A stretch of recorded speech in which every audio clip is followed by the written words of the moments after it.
Hello and welcome back to Dev Game Club, a weekly podcast in which two veteran game developers look at games from the past to discuss their relevance and impact today. I'm Brett Duval, and I'm joined as always by my co-host, a man who senses a soul in search of answers. Tim Longo.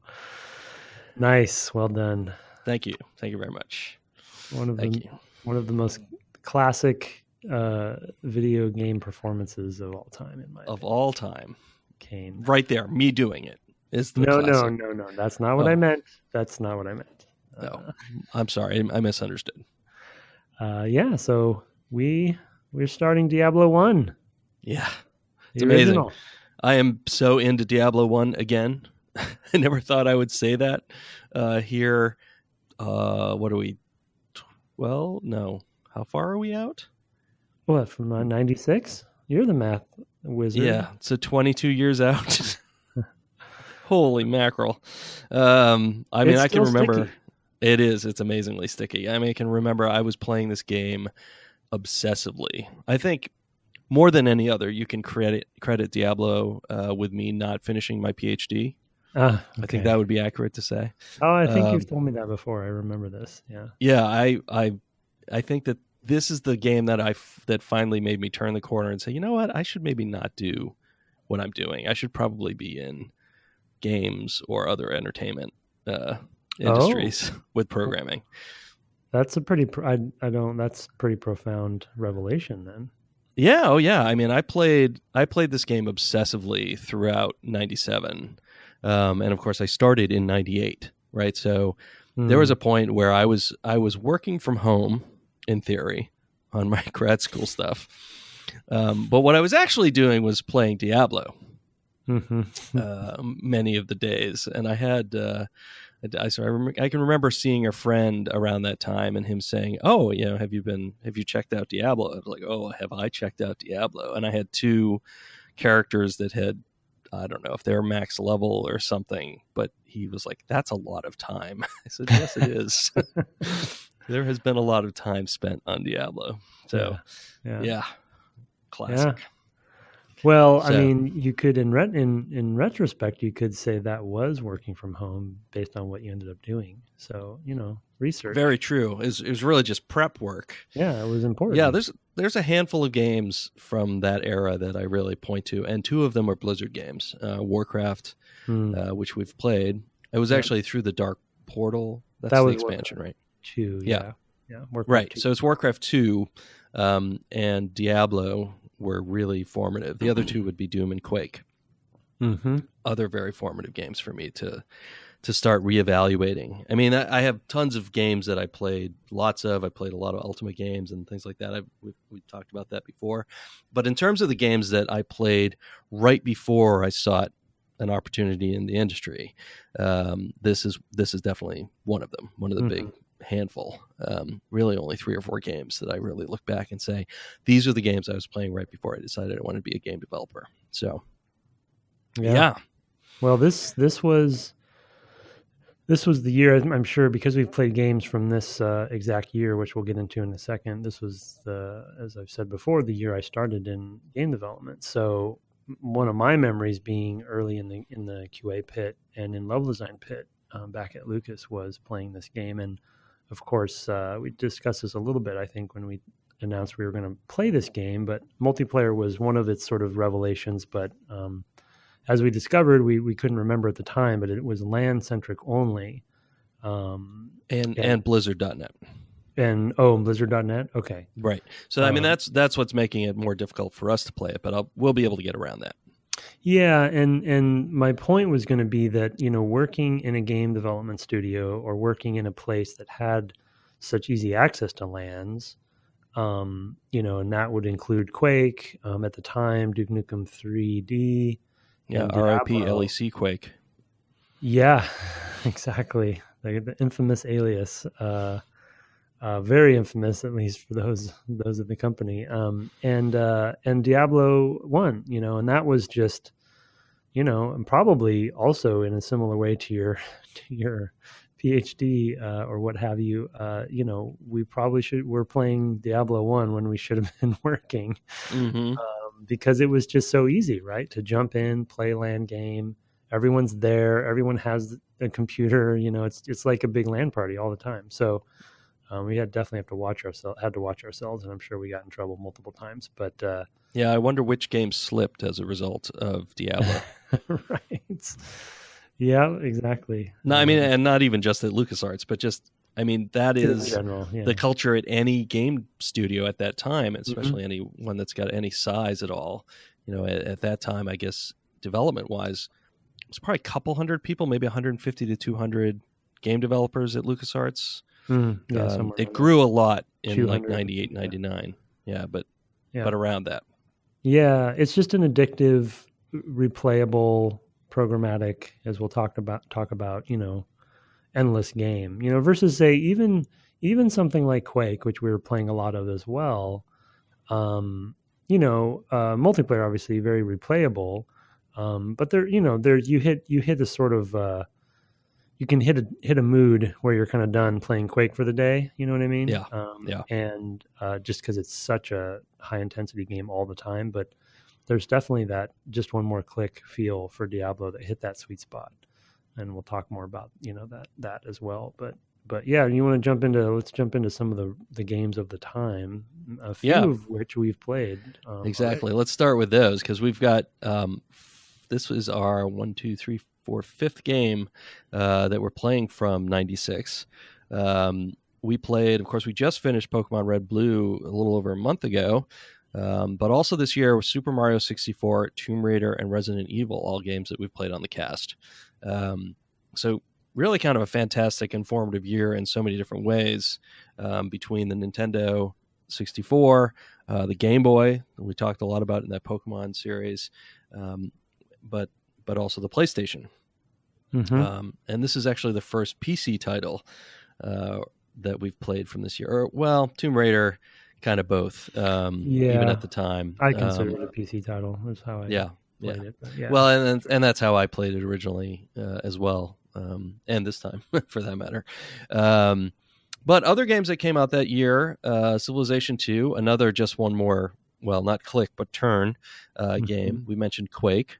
Elder Scrolls Daggerfall, Super Mario RPG, Legend of the Seven Stars, Mario Kart 64, Duke Nukem 3D, Crash Bandicoot, and of course we mention, every time we play 96, we mention Meridian 59, which our friend Andrew Kermsey was the server programmer for. He and his brother basically made all the server and the client for that game before they got absorbed into 3DO to make it for them. Anyway. Yeah. This year keeps coming up for the podcast for good reason. Yeah. I mean, and in this case, of course, it's because this is the establishment of a PC action RPG. Right, exactly. There's a big, important event that happens with this game, unbeknownst to the game, and to that, and Brett, found a little bit of some of the history of the development and such. But before that, let me hit a couple. The other thing I wanted to do was quickly do a scan for 90s RPGs that were sort of around that time to kind of compare them, mainly because of what Brett was just saying when it comes to Diablo being an action RPG, real-time based action RPG. So we can kind of talk about what other things that were around it. And so if you look, definitely a lot of big JRPGs around that time, including Final Fantasy VII in 97 and Chrono Cross in 99, Chrono Trigger was 95. But then you also on the Western side, you have Baldur's Gate in 98. You have Planescape Torment, which we've played in 99. You have things like Betrayal at Krondor, which was published by Sierra in 93. A couple pretty good Ultima games, 6 and 7, and 7 Part 2 in 92 and 93. Around there. We also played System Shock 2, which is on the list just because it has some RPG elements. That was 99. Fallout 1 we also played, was in 97. But as you can see from the thematic perspective, and then Daggerfall pops up, and Arena, both the first couple Elder Scrolls games. But a lot of them are fairly, I'll say, kind of slow paced or turn based, even in many cases from a combat perspective. One of the later Might and Magics was 98 in Might and Magic 6. Wizardry was still going. And then in the early in that decade, Eye of the Beholder in 90 that we've talked about, and then Ultima Underworld in 92, which we've played as well. So you can see the landscape for RPGs is a little bit all over the place, but really a lot of the core Western style RPGs that you could do a screenshot test on Diablo and think it might be one of those, were largely combat-wise was largely turn-based. And so for this one to come out and be so focused on real-time, action-oriented clicking, essentially, was a big deal that to some degree, I don't want to say that my vague memory is it kind of blindsided a lot of us because I think we were so focused on games like the Gold Box games and the Ultimas that we grew up with and we're still playing modern versions of, that I think to some degree it didn't even kind of dawn on us that it would even be a good idea to do it. Right. It's a little bit like Halo in that way, right? Of like, oh yeah, shooter on a console just won't work, and then somebody does it, right? Well, and I mean, and the other part of that too is that you're coming from a lineage of RPGs from tabletop where you have all the time in the world to make your decisions, right? And I mean, I think not only is processor power a determination on whether you're going to have a real-time game in some of these things, but it's also just the culture of the players, right? Tabletop D&D tactical combat grew out of like war games, and I mean, it's literally fantasy wargaming that gave rise to, I forgot the name of the Gary Gygax thing that became D&D. Starts with a C. It'll come to me. No, I've lost it. You don't know, yeah. I'll look it up while I'm talking. But you've got that. I mean, as a person who's playing D&D again, of all things at my age, it's definitely a thing where you stop, you take time, you assess. Right? You're not reacting immediately to what's going on. You have the time, right, to take the time to figure out what's what you're going to do. And yeah, so it's a big change, right? To go to from this thing that is just, I mean, it's just one of those things that you think of as being just critical to the experience. There's other things too that influenced a lot of role-playing games at the time. For example, spell casting that was based on a D&D / Jack Vance style mold where you memorize spells and you cast them and you forget them as you cast them, or in the case of Ultima, I guess they had material component-based spell casting. So there's like limitations on how much you can cast spells. And here there's a much more simplified model. Of course, we'll get to that later. But yeah, I mean, it's just culturally, I think that's part of it. Chainmail is the one that I was looking for. Chainmail was the name of the Gary Gygax thing. Yep. Well, go ahead. No, go ahead. Well, what I was going to say is I was trying to think, other than the sort of RPGs around that decade, I was trying to think of a farther back lineage of where, and maybe we'll get someone on to kind of talk about this, luckily, fingers crossed, where some of the inspiration might have come from as a guess. And I actually happened into the arcade space. And so Gauntlet specifically is one that came to mind of a action-oriented, top-down, sort of class-based, right, co-op, right, running around a dungeon in that sort of way, and really, being very action-oriented and simplified. But this you're eating food and you're destroying monster closets and you're traversing through dungeons. So that was one sort of far back. That it just wasn't coming from the PC space, right? It's coming from more arcadiness and sort of that one more quarter kind of mentality, which is very much the mentality behind this game, as opposed to not having quarters. But it's that just one more minute. Sure. I mean, there are other elements though that come from the early. Well, we call them roguelikes now, but that's because one of them was called Rogue. But NetHack and Moria and Rogue, which were ASCII character-based dungeon delvers, that they weren't super actiony. I don't think that the clock would advance without your input. I think they were still turn-based in that sense, but they were super easy to play fast because you always knew what you were going to do. There wasn't a lot of reflecting. There might be once you sort of pick up a thing and you're looking at it and wondering, okay, do I want to drink this potion or eat this food that I picked up, or what's my risk that something bad's going to happen? But yeah, that's another influence on this, of course, especially with the procedural generation, another topic that we'll definitely talk about. I thought about Rogue as well. That's a good point. And I think which we'll get to this as well later, but just the concept of fully, I mean, this game also changed RPGs forever in a way, and now many games just with its loot model.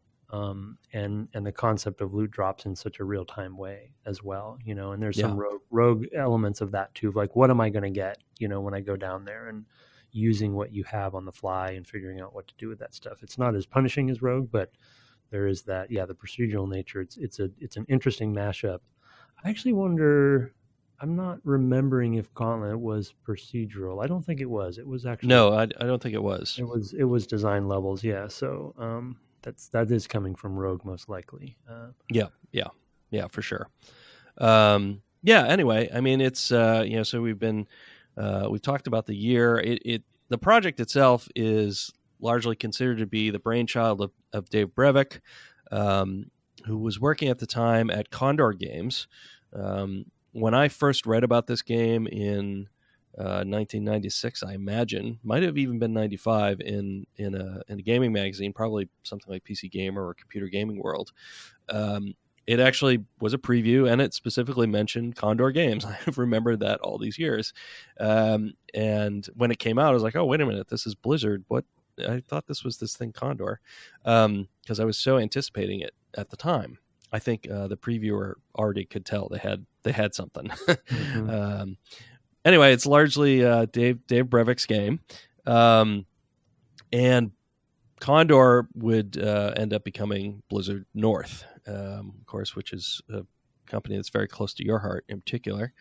Although we love Blizzard altogether, both of us. I mean, originally this was a game that was pitched to publishers as a turn-based game, and they were turning it down because RPGs, in their opinion, were dead. I think that this was probably in part because of the revolution in first-person shooters, which were huge at the time. I mean, the constant refrain was, sort of Doom-likes, I guess, were what things were called. So you had games like Rise of the Triad, whatever, or other things like that. Duke Nukem is another game that we've mentioned, that were sucking up a lot of the PC air. And RPGs were seen as expensive and bloated and not a good return on investment, I think, at the time, because they required kind of a lot of work. They tend to be longer than first-person shooters. First-person shooters get their replayability from that multiplayer, like you talked about earlier with Quake, and role-playing games don't typically. And there's a couple changes to the design once Blizzard got involved, or once it basically became Blizzard. They made it real time and they added the multiplayer. And then about 6 months into development, it became the Diablo that we know today as being real time. In addition, adding that procedurality gives you that replayability as well, that other role-playing games at the time didn't have.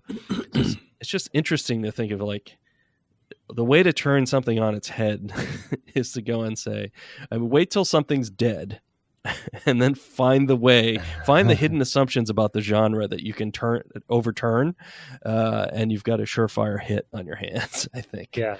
Is the message. Yeah, it'd be interesting to know, we may never be able to ask somebody this, but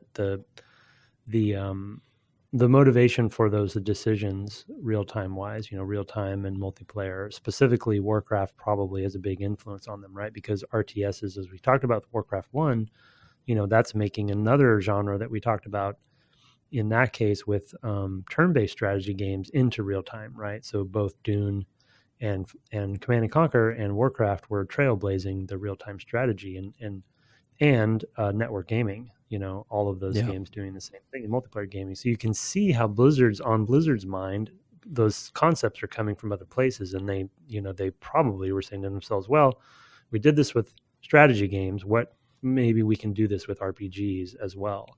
And the programmatic side, which we'll get into more deeply as we go, but it's across this game. It's not even just the levels, but it's the monsters and the items and so that definitely, it fixes one of the things that probably people would be worried about, but it makes it endless as well. And going back to the RPG list, you look at some of those, the Ultimas or, some of the BioWare stuff, those are all big, long, linear epics, right? That have a story that end. And they were multiplayer. If you look at Baldur's Gate, which was 2 years later, still you could play it co-op. And it's interesting, I'm thinking of this now, I'm wondering how much the sort of hybrid approach in Baldur's Gate's combat was influenced by Diablo. I'm sure it was. 2 years later, so they would have had time to react. But Baldur's Gate to me was always this sort of weird hybrid because you could pause the game. It was quote unquote real time, but it wasn't like a Diablo real time, and so you kind of had a little bit of that turn based feel with pausing the game. Right. And I think sense, what they were addressing there though is the tedium of, okay, I already told you what to do. Don't, just let that play out. Having made a strategic decision of what you're going to do, playing out the tactics moment to moment isn't necessarily as fun.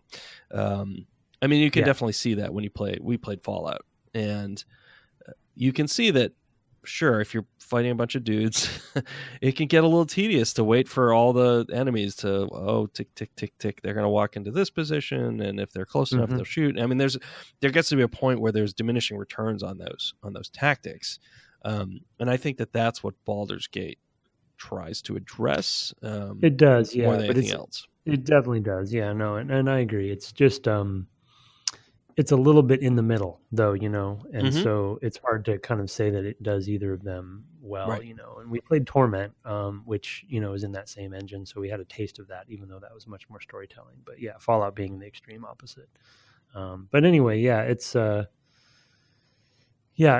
big influence on everything. And I think, the more that I was playing this game, the more that thinking about, the first episode and talking about it, I really think one of the fun things about this podcast sometimes for me is to really sit back and think, where did the influences come from? And I've mentioned many times on the podcast how big of a WoW player I am or what have you. And even just the way that loot is generated and classified, the underpinnings of that whole system is in this game.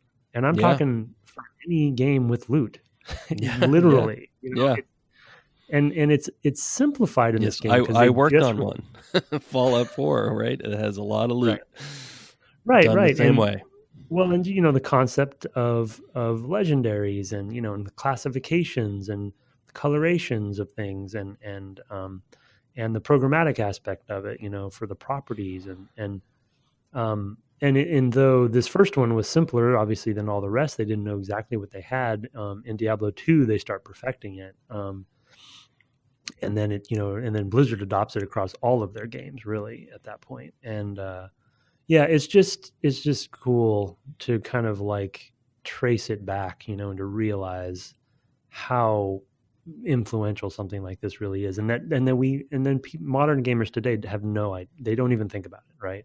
Destiny, anything. right? Like sure. the underpinnings of this stuff is really Diablo, much of it. So yeah, versus say a Baldur's Gate or something where most of the loot is curated, when things are dropping or opening a chest or something like that, right? So right. Yeah, and I mean that lineage has continued as well. I mean, if you look at something like Divinity, Original Sin 2, I mean they're both valid forms of play. But there's something immediate about, I pick up this thing, I see when I mouse over it that it's, oh look, I don't know what this is. I'm gonna have to identify it. Do I have a scroll? Whatever. You have that kind of quick, like immediate, what am I going to do with this thing? Is this a thing I want? And the tactical decisions are sort of more frequent in that way as well, about like, what gear do I want? Or simply opening a chest and not knowing what's going to be in there. That sure. One concept. I mean, we talk so much about loot crates today. These are, it's that endorphin slot machine thing going on, in the middle of the game, which again, right. Some of the games like Rogue and such, there's definitely lineage going further back, but this was the distillation in many ways, at least for the sort of mid era of video games. So yeah. Where do we go next? We had a bunch of topics there. Well, let's start with the real-time nature of the thing. Because that is that immediacy, because we're just talking about how, the immediate decisions you're making and all of that. I mean, this really takes something that looks like a Baldur's Gate, of course, which comes later, or an Ultima 7, which is 4 or 5 years earlier, maybe even earlier than isometric. Yeah. Again, the screenshot test, when you look at it, you're like, oh yeah, that's one of those. Exactly. Yeah. Right.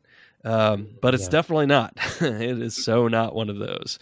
And the mere fact of, I'm just whenever I click, it's going to do a thing, is kind of immediate and wonderful.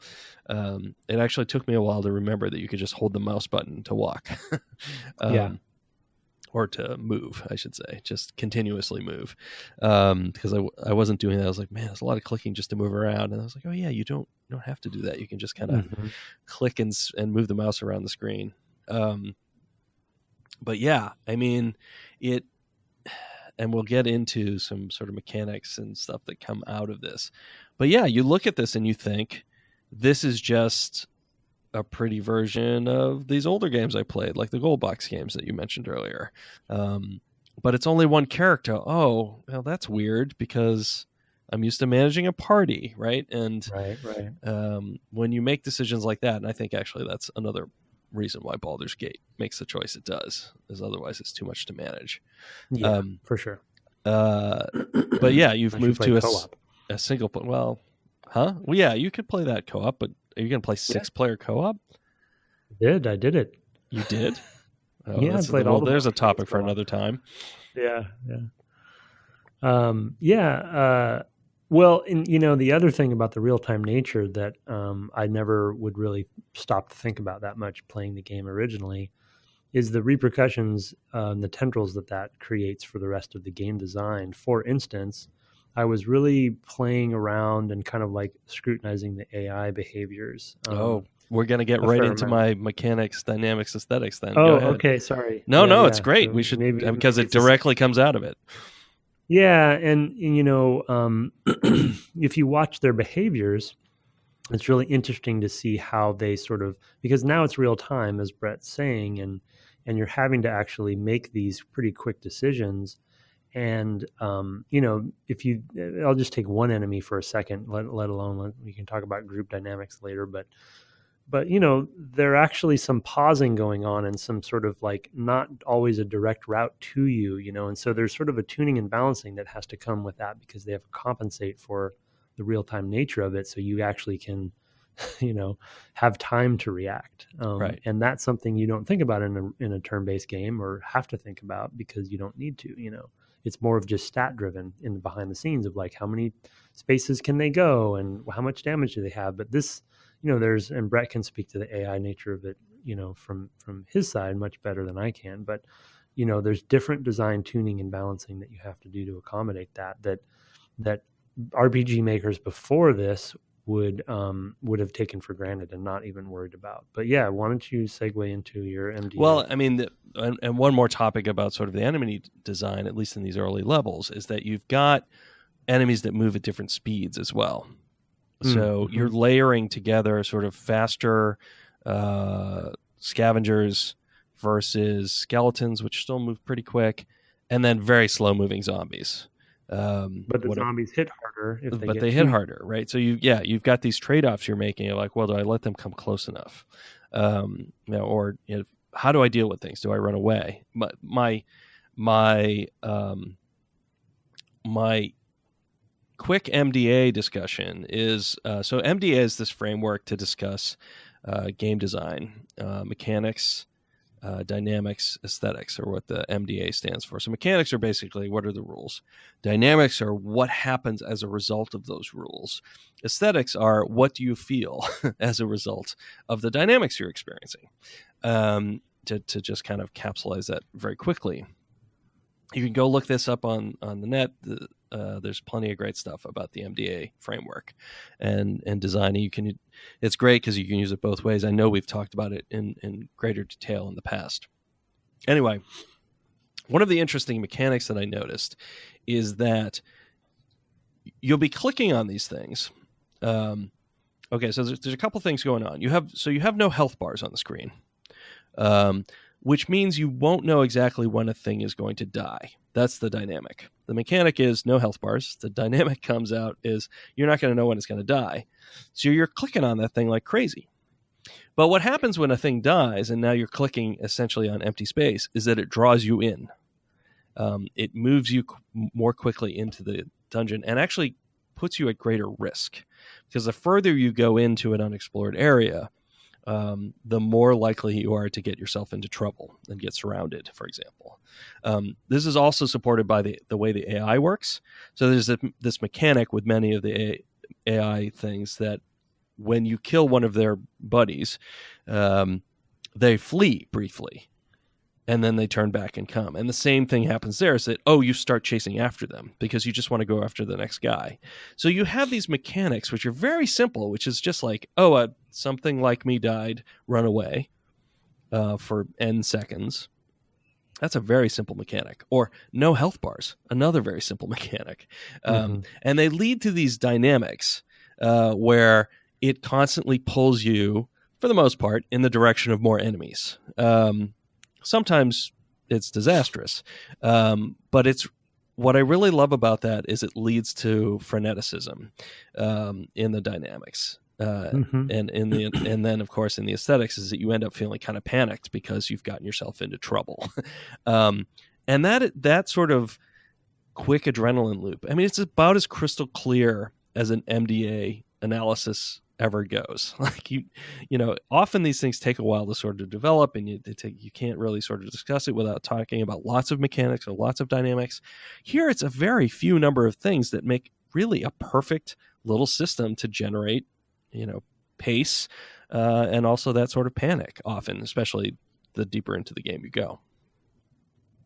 Yeah, I mean the other aspect of that, playing a ranged character, which my first early days, I would always play a rogue, and now I'm fooling with the sorcerer, which is not a class I would normally play. So I'm playing that on purpose for the podcast, just to mix it up, as I usually try to do. Play a class I'm uncomfortable with, but with the range combat, you're adding in target prioritization, and then to your point about drawing you in, there's also the sort of because I'm so fragile as a sorcerer, at least the way that I'm speccing myself. You're drawn in, but you also have the extra sort of task of maintenance of your positioning. Because if I allow myself to get drawn in too far, then I will die quickly. So there's this. It's similar to RTSs in a way of that plate spinning mentality, right? Where you're seeing, to your point, we have different speed enemies. We don't know who has what health. I'm drawn in to clear the dungeon. I'm prioritizing my targets as best I can, at least the way, I'm playing the sorcerer because I can aim sort of by clicking on them. there's a little bit of RNG based on, it seems to be based on hits and stuff, right? So you don't have numbers popping off of things at this point, but you can miss. You still have percentages. Yeah, and so because they have some of the statistical design in the background and with your own stats and stuff and percentage chances and crits, but there's also that sort of, because it's real time nature and the distillation of the input being, to your kind of point to support the MDA analysis, the distillation of the input being all on the mouse. For the most part, right, where you're clicking, both moving and for me, firing with the same input. So you're kind of, you know what I mean? It's all sort of swimming around itself all together. And so you're kind of constantly maintaining those different things that you can do with one input, essentially. Yeah. Which is very, very pure. And we'll get into it later, but even things like the health sphere or flask and the mana flask also distill down the mechanics of your own health, so you very clearly understand what your own rules are based on while you're actually plate spinning. So right, you have that sort of percentage understanding of how much health you have. You can look and it's like, oh, I don't have much versus I have plenty. There's no numbers though, right? There's no it's just like, it's a quick visual read based on, like you said, the freneticism of everything going on. And when you see that stuff go down, you have these like, visceral reactions, right? Of like, oh, I need to hit this button and you hit that, to replenish it. But it's very simple. But it has to be for, the dynamics you're talking about. Yeah, absolutely. I mean, I had a moment. So I started this game 3 times. Actually, I guess technically 4 times because I had a character die to the butcher. We'll get to the butcher in a moment. But the final one I played was the sorcerer, and I got down to basically no hit points. I just eked out the little the poisoned stream area. With the Flesh Clan. I saw the Flesh Clan. I was like, oh man, those guys. I remember how much I hated the Flesh Clan. And then there's others. There's like a Stone Clan and stuff later, I think. There's so much. I didn't get that far. I did I went down 4 levels, but I didn't. You didn't get the Poisoned Well quest? I have it, but I haven't. I haven't dealt with it. So you didn't find the space that you have to go into. That's in the first 4 levels. Oh, okay, because I have a 5th level I need to go to. Is that not maybe down there? I don't know. No, I'm almost positive I cleared 4 out, but maybe I missed something. Yeah, you must have missed something. There's a darkened passageway that takes you to the okay, maybe the poison thing, and that's on one of those first 4 levels. I think it's usually the second or third. So okay, you may have to go back and find that to clear it. Actually, that sort of takes us into quests. Yeah, I did the sign. Did you get the sign quest? Or I got the sign quest 1 time, and 2 times I got the guy the week. I forget his name. Something the week. He's a Flesh Clan guy who is who's prays that you won't kill him. I think it's Kandar the week. Kandar or Kadar or something like that. Kandar the week. I had a different. Yeah, let's see. Mine was called. Oh, where's that's separate from the sign guy. Oh, okay. So you didn't get the weak guy because you had the butcher and you had the sign.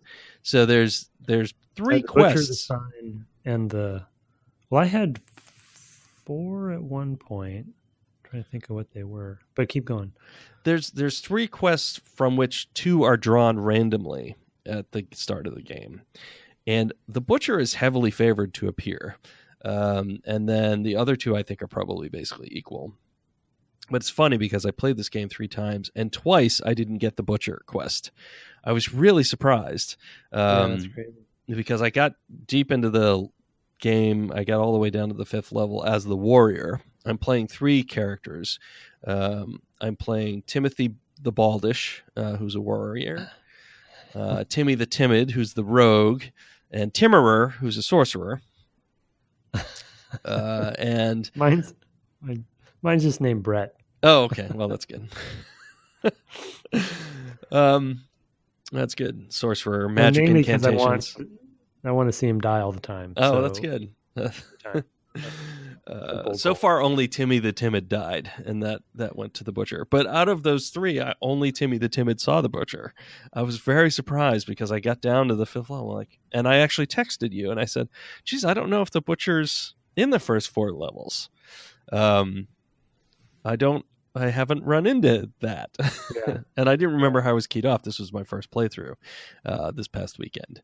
And it's the butcher's something else, and it's super memorable, and I was super surprised when I didn't get him. So luckily I had somebody on the stream telling me what's going on. That was just an assumption. I don't think I had ever played the game and not gotten the butcher. So was weird. I was like, because he's on the 2nd level. Right. For me, he was on the 2nd level. Yeah, no, he's on the 2nd level for me, the one time I did get him. And really one of the most terrifying bosses of my memory. It's similar to the Dark Trooper discussion in Dark Forces, right? Yeah. Phase 1 Dark Trooper. This super fast, super powerful, just coming right at you, nothing you can do, and even more terrifying as a sorcerer. When you say you only died once, what do you mean by that? I mean, you haven't had to reload, is what you're saying? So I hadn't actually saved, I don't think, with Timmy the Timid, who died to the butcher, and so I went back and started a new game with that character. I actually might have created the character altogether new, so I had never saved. Oh, okay, yeah, I'm saving all the time, but which you can do in single player, but you can't do in multiplayer. So right. It's another difference. You only get really, I think, only one save, but there is a difference because I believe, it's we'll have to talk about the differences later, but your programmatic world is has set once you start a single player game, and then you can clear them out. But in multiplayer, every time you come in, they're repopulated. So right, and it's a different configuration. But you can also play multiplayer games solo. Yeah, and get that as well. So yep. But I did play. I did start technically 4 different single player games, and I had forgotten that it was locked and that the world would not repopulate every time I came in. I forgot. Yeah. I forgot to save with that character, and because I hadn't seen the butcher in the first playthrough, playing on the second playthrough, I was like, "Oh, what's this room? I see this body on a spike in it. What's that about?" And I opened the door, fresh meat, and that was the end of that rogue. It went very quickly at that point. Yeah. So and I had I have the water quest still, the sign, the butcher, and there was a 4th thing that I'm forgetting now, and I didn't write it down that I can see. Shoot, I don't. Yeah, I'll have to figure it out. But then with the sign quest, there was a named monster, which is another thing we can talk about some point. Snot spill. Yes. Is it the same one for you then? I had the same one, yes. Yeah, so he asked you for the sign. And can you not give him... I gave him the sign just to see what would happen. And of course, all those enemies come at you. But it also reveals a passageway. Can you give the sign back to the guy in town? And I did not try that. It didn't occur to me to try that. I was hoping, because he's looking for it, and I don't know if that means you can't progress if you don't give him, if you don't give the monster the sign. So I don't know. I had forgotten that there's actually even a way to talk to enemies. Yeah. Because I kept trying to attack Snotspill and nothing was happening. I was like, wait a second. So they kind of, they have a very simple quest system, almost too simple, and some great VO performances, which I also think are worth mentioning with the very few characters they have. Very memorable. We already mentioned kind of Kane as maybe one of the most. Actually, we didn't mention Kane. We mentioned Adria. Oh no, I meant your opener. That's Adria. Kane. Oh really? Kane is stay a while and listen. Oh okay, I mixed them up then. Yeah, there you go. Yeah, Adria Grinwald, is that his name? Yes, Griswold. Griswold, yeah. The family truckster. And then, right. But Kane, yeah, stay a while and listen, being sort of one of the most infamous lines of all time, paired with that great music, which we'll keep coming back to. But yeah, the quests, I had no idea that they were random in any way. But yeah, the Butcher, just playing as a sorcerer, was, man, something else. Because he moves as fast as you move, so you really, if you make any false turns, he can catch up to you. And I'm so squishy that I just can't survive. So I tried kiting him around. I tried a couple different tactics, healing myself with a spell and switching between that and firebolt. But ultimately, what I decided to do is just buy a bunch of health potions. I opened the door and just firebolted him as he was pounding on me, and I was spamming health potions. So I literally did not move. I just opened the door and just, and the cool thing about the real-time nature of the game, which is super empowering, especially because I'd never played the sorcerer before, but it was the case really with the rogue, with bows and stuff. But I'm shooting fireballs as fast as I can click, and that's just such a novel feeling compared to other RPGs. You're just wailing on this thing, and that's even fun in a room full of enemies too, right? So there's just the rush you feel from an RPG that you're just not traditionally expecting from that kind of concept. Even the concept of how fast the Butcher moves and how terrifying he is, is a weird feeling, right? Because he's just literally running around, and in MP games, which maybe we'll get to, you open that door and then you leave. I remember some just amazing stories where we would go down, right, and we're doing a dungeon run, and you open that door and we both die, or however many people die, and he's out and he's running around, and then you go back down to get your corpse, and you're kind of sneaking around, like wondering when he's going to show up, because he's wandering the dungeon, and you don't know where he's going to be, and then you flip out when he says fresh meat, and you're naked because you have to get your corpse. That's just a mess. It's just a hot mess. So man, some great memories. I played this game a lot on Blizzard.net at the time, because I had friends who were college friends, but who had, we were all out of college at that point, and they were working and whatever, but we would play co-op through Blizzard.net. And one of those was the one who said, "Oh, you've put a lot of time into this." And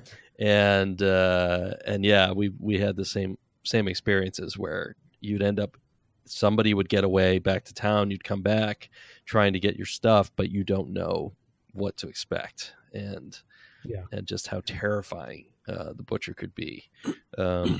And he was basically the same size as you and things like that. I mean, there's nothing necessarily imposing about him, except that he moves very fast, and there's no break. He never stops. He never stops and is distracted. He has no release for the player. No gaps that you can sort of exploit or anything like that. The one thing that does happen with the rogue is that the bow actually knocks him back. Well, it doesn't knock him back; it stops him. So he's moving, and you hit him with a bow, and he twitches. He does the reaction, and as long as you can hit him enough, he won't be able to get any closer to you. But with the one that died, I couldn't hit him that fast. There's probably a spell I could, that I don't have, or there's probably some option there. But he's hell bent, pun intended, on getting to you there, and he's just so fast. And the fun thing about the multiplayer aspect of the corpse run is I also remember, there was, and this happened in some other Persistent World games over time too. There's always fun stories coming from this, but we would play in the pit and somebody would lose their corpse and they just have a bunch of stuff on it, right? And you're like, oh, I don't want to lose all that stuff, and then you basically recruit people to go into the game with you, to help you go get your corpse back because they will protect you while you go down there. You know, so it just became this kind of meta game of like, oh, dude, can you come in to my game? I need you to come protect me while I go, and or give me some stuff so I can go down, and get my corpse. So it's just such a funny dropping gear on the ground for each other and things. So. Yeah. Whew. Fantastic. All right. Yes. We're already about 50 minutes in, so maybe we should just switch right over and do the couple things that we have. There's plenty more stuff to talk about. We have lots more. Yeah, a lot of topics we've not scratched the surface of and just kind of mentioned, but we will get to them. We've got 4 weeks with this, so yeah, let's switch immediately over to reviews. And we just have one this time, but I sent it over to you, sir. Okay, this review's title is Video Games Are Even Cooler Than I Thought, and I'm a Gamer, from Jogsid? Jogsid, if it's an unusual name. Yeah. If it is his real name. Sure, if that's his real name, or their real name. I've been listening for over a year now, and I just want to say that I've learned a lot more about games than I could have anticipated. I'm only 22. I thought that having experienced the PS1 through today gave me a good perspective on games. Little did I know that my hubris made me blind to a whole paradigm of gaming, which has been underappreciated in today. I've learned a lot. However, what I have taken away most is this. Many aspects of gaming I took as modern novelties, like truly open environments, not arenas, nonlinear gameplay, real RPG stats, etc., had in fact been more prevalent in a previous age of gaming. This podcast has made me go back and look at these titles: System Shock, Deus Ex, Fallout, Ultima Underworld, Sierra's Quest games, etc., have all become favorites of mine. Thanks for bringing these treasures to a new generation of geeks. Thank you there very much. Yeah, very thank kind. You, Jogsidif. Yeah, no, it's great to have those and be like, oh yeah, we're introducing you to something, that was there that we just haven't done in a while, or has gone and come back sometimes. So just like this one where RPGs were dead apparently, but they could be brought back. Well, I feel like in I don't know, maybe in high school, but in higher education at least, there's a fair number of available film history classes out there that the general person can take as an elective or something, just for fun, because everyone watches movies and stuff. But then there's more and more game history classes out there. But I feel like game history classes are largely taken by game development students, and so I think as higher education adopts, game history more, then maybe more people will get this stuff through their game history class, the same way that, the random person takes a film history class for fun. But to his point, it's just not a lot of people get that history in any other way. Right.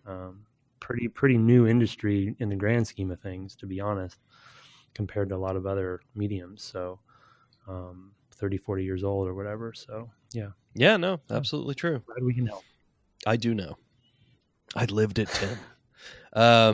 All right, I have an email here. Of course, reviews, we love to have those through the Apple podcast app, and all that helps us reach new listeners.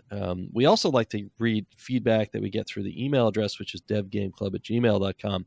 I have one that I think went into spam back in November, and he finally reached out to my personal email account, which he found through Twitter, and sent and forwarded it on. I was very happy that he had, because not only do we have this long email, which I've even edited it down for time, but he sent a timeline image, which is the games that we've played and when they came out, and then some other historical game stuff alongside it. Yeah, it's pretty great. That's amazing. Yeah, it's pretty great. It's like there's an image and I will make sure to forward it to you, sir. But yeah, it's Yeah, I want to see that. it's a ping. That I'm going to sounds put like it on the something we site should too, have done. so that people have. Oh, you should. Yeah, totally, I will. yeah. I'll put it on the site.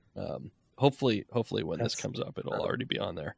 But yeah, it's just a literal timeline of the games we've played and when they came out and when other things were going on. Anyway, the subject was Pillars and Tenets, Bert and Ernie, Tom and Jerry. I've actually excised the part that explains why the names, but those were the names he had for us before he could remember our actual names. From Johnny. I can think of some other duos as well. Yeah. Yeah. Click and Clack.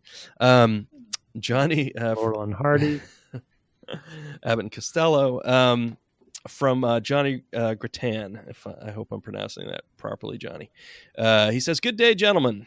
I'm an Australian software developer living in Japan, writing this email at the tail end of a business trip to Beijing. I was at the Forbidden City today and the Great Wall yesterday, but I won't be able to send this email until I get home due to the Great Firewall." Anyway, some thanks. First of all, I really appreciate the work you guys do. Publishing a podcast on such a regular schedule is really tough and time-consuming. The quality of the audio has really gotten much better, too. Great job. I also really appreciate the family-friendly content. I listen while playing with my 2-year-old daughter without any guilt. Well played. And actually, I want to shout out that because actually we do make an effort to not curse. It's not something that I do a lot now that I'm older, but 20 years ago, I probably would have been a very different podcast if there were podcasts at that time. But yes, thank you for noticing. Anyway, he says, I first found DGC on February 3rd of 2018. At the time, you two were playing Metal Gear Solid, which we first played in episode 99. I had decided I wanted to start making computer games on the side. I purchased a few books and then went looking for a podcast that would help me understand the basics of software architecture in games. I did not find that, but I did manage to find you guys and spent the next 8 months listening to your whole back catalog. I guess about one episode every 2 days. Now I wait eagerly for when each new episode drops. I really love the book club format. I used to really enjoy attending book clubs in the past before kids. Listening to you guys feels just like listening in on a conversation by a bunch of friends. This is something I now understand to be very valuable to me. Again, thanks. Looking back on my book clubs, the most fun I had did not correlate with how much I liked the book, but more the quality of the discussion on the day of the book club. I found the best meetings were characterized by either, one, a really awesome book with amazing ideas, like 1984 by Orwell, or a book that really split opinion and caused conflict, therefore getting us into fights. I think the meetings that fell into the last category were the best. Some of the most memorable meetings were with books I loathe. A Tale for the Time Being, I'm looking at you. So I don't know. I can't comment on that. That's me speaking. I am looking forward to your GTA playthrough as I am expecting some split responses. So like I said, this is back in November. One other thing I really liked about the book club was that I was forced to read genres I would not normally touch. The same goes for DGC. I've been able to experience games I would never pick up. Silent Hill 2, still never going to play that one. It has been a blast. Pillars and Tenets. I look forward to the last episode on each game to hear the discussion of the pillars you observed for that game. I find the discussions really interesting, and I have a new level of respect for the art of game design. Recently, I've noticed you explicitly talking about the philosophy of some game studios. Sometimes we refer to these as tenets. I have been thinking about tenets as the values that a game studio has, conscious or not, that guides their decision-making. These decisions then shape the pillars for the game. For example, when I think about Nintendo, a studio I've played more than any other, I would guess that at the top of Nintendo's tenets would be, a game must be fun before anything else. Some other tenets with slightly lower priority would be, whenever necessary, sacrifice story for gameplay, and optimize playability for the masses, but always allow for pro gamers. And then he has a couple of suggestions for that. Although it might be opaque for some game studios, it would be interesting to get your take on more studios. What is the culture there? Where do they make trade-offs? What are some of the pros and cons of those tenets? It would also be very interesting if you two propose some pillars you might like to follow if you started a game studio. Maybe you could do this sort of thing at the end of the year in your review episode. You could look back at all the different games and pick and choose from the game studios you've come across over the year. I thought that was kind of an interesting idea, actually. Both of those interesting things to think about. And we're talking about Blizzard now. We've already talked about real time and stuff with respect to Blizzard. So there's definitely, and multiplayer as being two kind of values for them at the time. There's more. This is a long one, but I feel like having somehow missed this for several months, I should read more of it.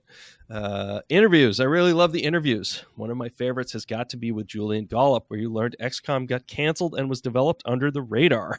There are so many great moments like this in many of the interviews. I tend to enjoy the interviews where you guys are talking more. This is because I think it sounds more like a conversation. It's only the interviewee talking. Interviews often don't flow so well, and it starts to feel like a presentation a bit. He also really enjoys the different roles that we've interviewed. For example, the QA interviewer on TIE Fighter. I'd like to see more roles covered that maybe not just on the developer side. Personally, I'd like to see some of the players interviewed as well, such as professional or semi-professional gamers, speedrunners, or YouTube streamers. That's a good idea. Yeah, maybe for some of the stuff we've done where speedruns are very popular, it might be something to think about. Yeah. And that might actually that'll tie in with another topic, which is Japanese interviews. He has a game suggestion. He'd love to see us play a fighting game. And I have a suggestion. Maybe we do that while I'm there in August. That's a good idea. Not because I particularly like them. I've only really played one, but because I imagine it'd be very funny to see you two face off against each other. Personally, I would like to see you guys take on Super Smash Brothers because it's accessible, fun, and has a decent pro scene. Japanese interviews. You guys have always had trouble getting Japanese developers to come on for interviews. Part of this, I think you rightly presume, is the different relationship a Japanese worker will have with their company. However, I think another hurdle is probably English. Japanese tend to avoid speaking foreign languages. And then he recommends a friend of his. I only brought this in because it is something we got very close with Sakaguchi. That was the closest we've gotten, though, with Final Fantasy IX. And even then, he just, at a certain point, was like, this is talking about my old company, and I don't feel right about it, to some degree. And I got pretty close with Ueda as well. I work with a colleague who knows him, and it was the same thing. It was just a sort of being uncomfortable, to talk about, stuff that they weren't sort of approved to talk about. Yeah, really. Yeah. And I even have a direct connection to Kojima through the same colleague, and that, he was just like, no, it's not going to happen. Yeah. There's no way. Yeah, no way. Yeah. Well, in that particular case, especially, that was a messy divorce as far as it goes. But yeah, for sure. I guess that would have, that already had happened. So well, even the colleague that I'm talking about, which I won't name, but he worked on Metal Gear, and he, and he's just not comfortable, working here. He doesn't want to speak about that out of turn. So I get it, got to respect that. Yeah, for sure. There's definitely a whole different thing. There's a few others that we've gotten some connections through some Western developers who work with Japanese developers over in Japan. I made one connection that way, and he had suggested some ones that are a little more open, and a little less. So your Sudas, your Sweries, they're a little bit more open to talk because of their kind of persona that they are. So that's just a matter of finding. Anytime you want to play Deadly Premonition on this podcast, I know you keep saying that. I'm happy to. Well, maybe that'd be our first Japanese interview. That would be fantastic.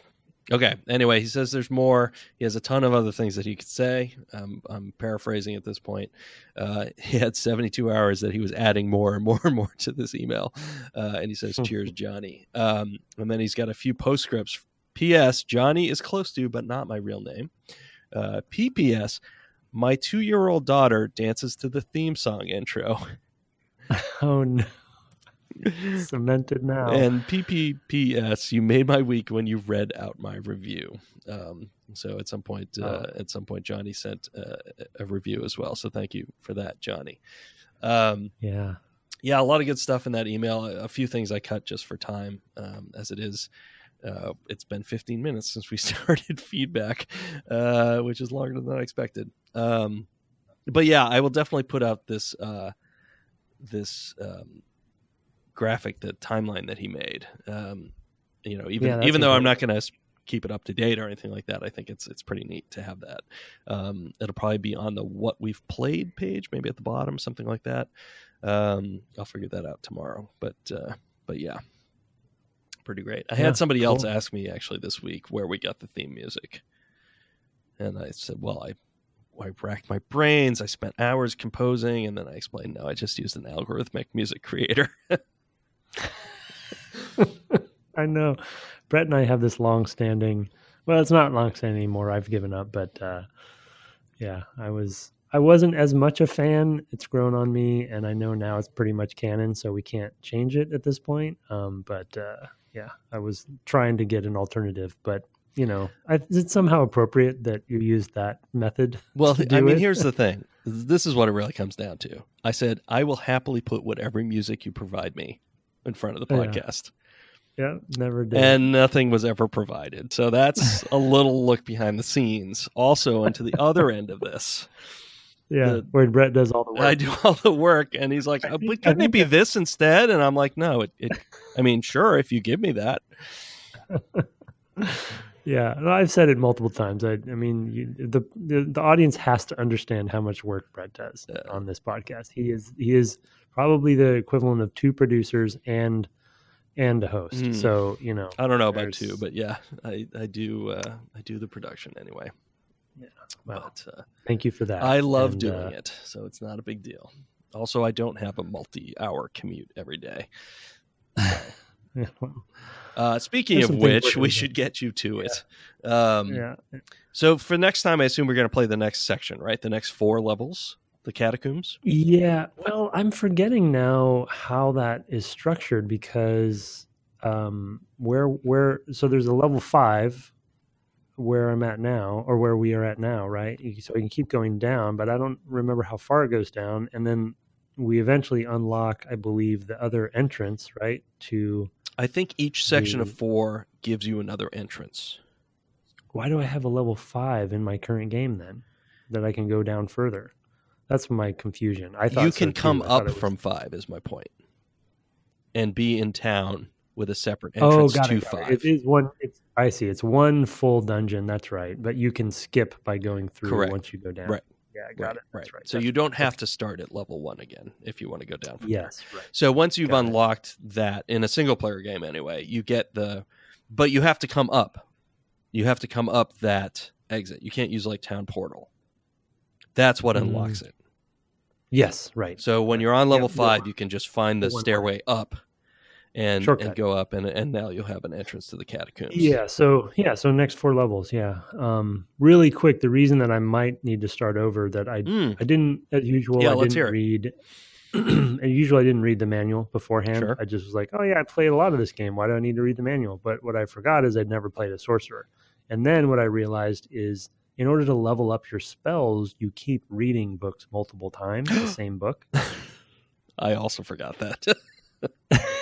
See, I already sold a Firebolt book.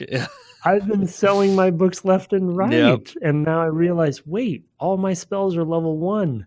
Oh, I totally forgot that. Oh my god! Level 4 healing by now, or level 5 or level 3 or so Firebolt. Wow. So and because I'm playing single player, I can't go and farm that stuff because it doesn't replenish. It's gone in single player. They build everything already. So yeah.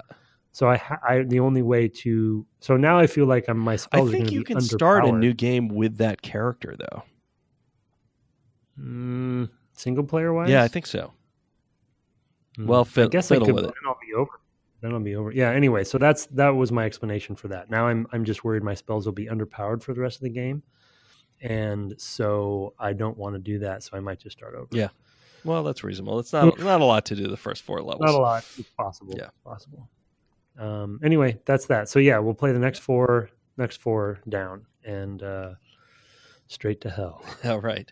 Well, in the meantime, you can find the podcast on Twitter at @DevGameClub and my co-host at Tim Longo Jr. with a JR at the end. Of course, you can also find us on the web at devgameclub.com. And I stream games nightly, Monday through Thursday nights. I stream whatever we're not playing on the podcast, whatever else I'm playing at twitch.tv/Brett Douville. And on the weekends, I get back to whatever we're playing on the cast and usually go for longer streams there. So you can find me there. Thanks so much for joining us and enjoy playing games this week. Good night. Good night. Brett here. Just want to throw this in at the end. Aaron Evers, fan of the cast, friend of the cast, sent us in a whole host of links about Diablo, and I've gone ahead and put those in the show notes. Thanks, Aaron.